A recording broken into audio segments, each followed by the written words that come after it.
Hey, it's Miss Rebecca, and I just wanted to send you a short little note because I know it's time to go back to school. Isn't that crazy? It's been such a weird few months with all this coronavirus stuff, but I wanted to remind you of a few things that we talked about in the spring because I want you to carry these truths with you as you go into the new school year, whether it be homeschooling, whether it be digital learning, or whether you're going to school in person. All of these truths can go with you and help you through these sort of crazy, weird times.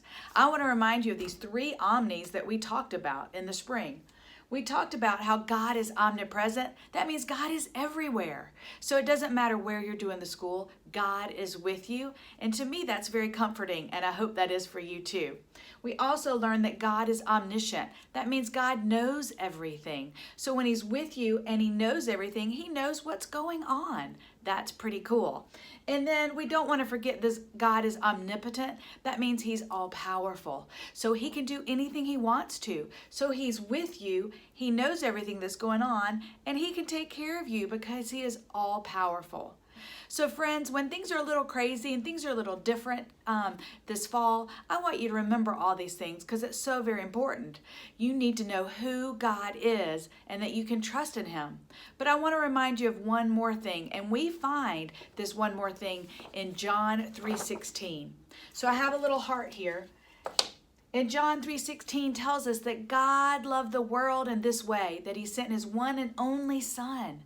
And that's Jesus. And so He loved the world. Guess what? You're part of the world. God loves you.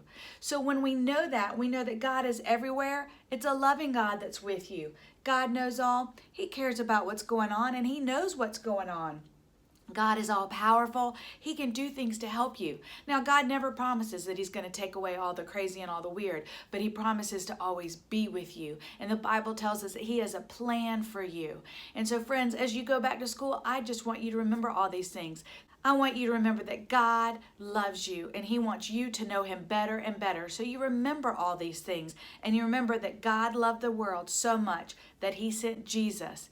And He loves you so much. And I love you so much. And I can't wait to see you come back to our small groups when we have either life group or kids worship or Wednesday nights. And I'm not sure when that's going to be. But until then, know that I am here for you. I love you all. Remember these things because they're good truths to carry you through this crazy time. Bye, friends.